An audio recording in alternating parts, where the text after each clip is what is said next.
And President Muhammad Buhari may face war crime charges at the International Criminal Court if he deploys the Super Tucano aircraft against terrorists in the north, and that's according to the presidency. Well, the president's spokesman, Garba Shehu, said before the jets can be deployed, the terms of agreement for their purchase from the U.S. need to be adhered to avoid Nigeria entering America's black book. Well, Nigeria has seen an uptick in terrorist activity in recent months. And let's bring in retired Air Commodore and security expert Abayomi Balogun. Thank you so much for joining us.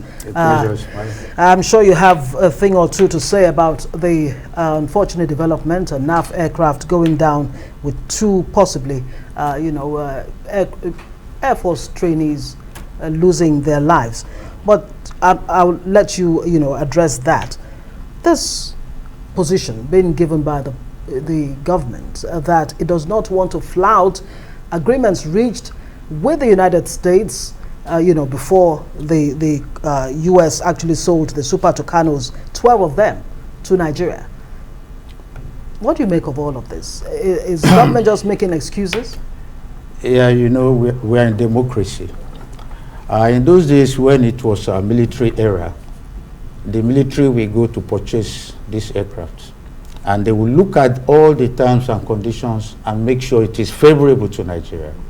But in a democracy, the civil authority purchase such aircraft for the military. Ours is to operate.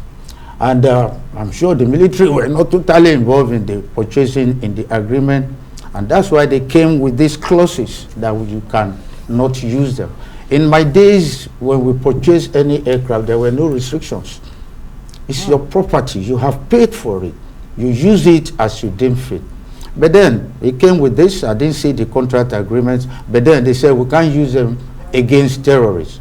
But I think we went around it, and then there was a legislation, and I said, okay, terrorists, no. The bandits have to be designated as terrorists, which was done. Which we did. Yeah. So in a way, maybe to satisfy them, to say, okay, we have done that. But then let me take it a step further. If we had been contravening their laws, they wouldn't have approved the sale of new aircraft and equipment to Nigeria. That means what they have been claiming, that we have human rights abuses, our rating has gone up.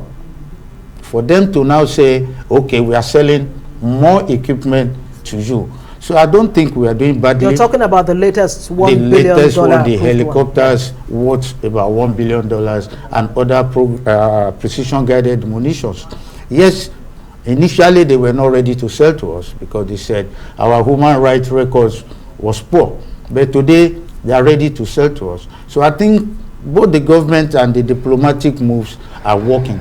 And gradually, I think we shall overcome, and then we will use the Tucano appropriately as much as we can. So the issue of the unfortunate crash, so we don't lose sight of that. Yes. With your ample experience, why do you think we are having our aircraft drop from the air? What's going on? Any cause for alarm? They are not dropping from the air.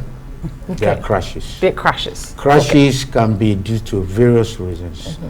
They can be man-made, they can be equipment-made, and what we call act of God, which is beyond the man.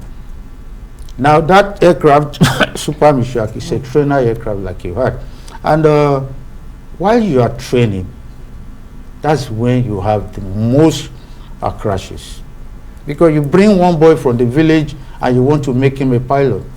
It's not easy for that instructor to bring that boy to speed and send him. But today there were two of them in the aircraft. Details are still sketchy, but unfortunately we've lost the two. But as long as we keep flying, let us know this clearly. I lost a lot of my colleagues while training, and even while on different operations. It has become part of us. It must happen. We don't pray for it, but we have accepted that as long as you are flying, it's like when you are driving on the road. Would there be no crashes on the road? Yes. Well, so you would assume that, before you go behind the steering, there's a level of training that gives confidence that, okay, now you can, take that shot and see if you've learned anything. You think the same thing applies? Definitely, of course, with because before anybody allow you to take an aircraft, there's a book. You must go through the book. Make sure you, as a pilot or as a captain, you satisfy that this aircraft is flying. And back to the Super Tucano jets. The Leahy law in the United States had been used as been given as the reason why they did not sell to us in the past, because of the human rights, which you have talked about. Now they have sold to us, but there are still conditions. What are those likely conditions? What are those conditions likely to be, in your own opinion, and how do we overcome it? Because we didn't have the jets. If we do, we're damned. If we don't, we're damned. Now we have them, we can't use them. That's what I said. I said, in their own opinion, in their own assessment, we must be doing well with the human right, because the Tucano did not come on time. Yes. And part of the reasons they denied us initially, especially the ones we wanted to buy from Israel, was human rights. They said we will use it against people. But then at the end of the day, they sold the Tucanos to us. Yes. The Tucanos were originally supposed to be from Brazil. The Americans took it over and still agreed to sell it to us. And now, for them to now agree to step it further and say, we are selling more gunship helicopters to you, we are selling more weapons, more munitions, precision-guided munitions, that means we are doing well. Very quickly, before we let you go, Chief of Air Staff Oladeyamo actually said some equipment are yet to be delivered.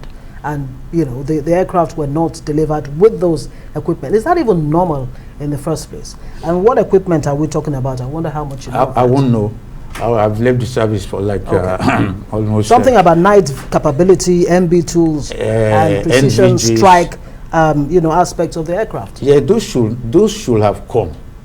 But you see, when you order an aircraft afresh, new, if you are buying off the shelf, you go there, pick this, within 1 month you can get them. But you are ordering an aircraft with accessories that will be customized to your terrain, to your weather, to your temperature. Some takes time. So they can give you the plane, you can continue to practice with the plane, employ it, while they keep manufacturing what was not available at that time. So I believe that's what happened, and those will come, especially now that they are agreeing to sell more to us. I believe they will come. We'll keep our fingers crossed. Thank you so much, Air Commodore, retired Air Commodore and security expert Abayomi Balogun, for sharing your expertise with us tonight. Thank you so much.